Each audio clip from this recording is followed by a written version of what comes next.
I enrolled through my oncologist that referred me up to UCSF. So my oncologist down here in Carmel knew of Dr. Kelly up at UCSF, and they got the ball rolling right away. I did sign up for the study, but again, it got delayed until March instead of January. And we got started, and it had never been done before. I'm the first patient that ever went under the study.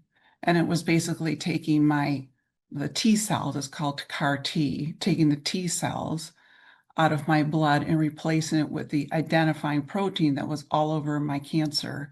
And it took weeks for them to create the solution for it. And, they put it back in me over 20 minutes and I was fine initially. I was like, well, this is no big deal. And I had to be hospitalized for this. I'm good. And then about 3 or 4 days later, I had an extreme reaction to it, more than they ever anticipated. And I ended up in the ICU for 3 days and stayed in the hospital for a total of 3 weeks. The 3 weeks was anticipated initially, but not the part in the ICU. Coming out of it, honestly, I could not have asked for better help. Again, I've been in the medical field my whole life. These people knew exactly what they were doing. I felt like I was in excellent hands the entire time. I had an entire team who was there 24/7 in my room, not just when I was in the ICU, but I mean, everybody knows you're in a trial. The staff knows, and they provide extra staff because you are in a trial. So you will get much better hands-on care probably than other units because you are in a trial and they want the trial to work, right? As well as obviously I do. So they were monitoring me all the time. I had everything done bedside, like EKGs, and I had liver specialists. I had kidney specialists because they were concerned about my kidney for a while. And it wasn't just Monday through Friday, 9 to 5. They were there the entire time. I felt like the nurses really knew what was going on, why I was getting what I was getting. There was not a slouch in the house. Every person was extremely compassionate. I can't say enough good about being in studies.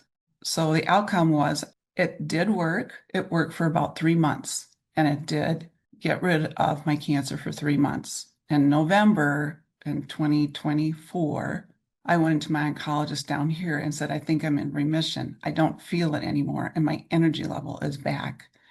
And sure enough, my blood levels had come way down, way down.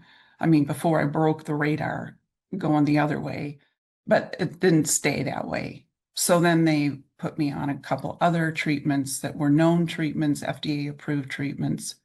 I've now finished another study, and that study did not work. That was a chemo oral therapy. In between there, I had what's called Y90, where they take radiation and they put it directly into your tumors. And again, this is up at UCSF. And it reduced my blood counts, but it never fully got rid of it. So at this point, we're hoping that there's another trial coming out in December, this coming December, that I can get into. And that's where we're at this point. And even though this last one didn't work, that's how it rolls, right? It's going to work or it may not work, but you just keep the hope up that it will work. I mean, I just think, hang in there, hang in there. There was just an article in the Times a couple weeks ago about people with stage 4 liver cancer that are living a lot longer lives than several years ago. And we're talking 2 or 3 years, not that long ago.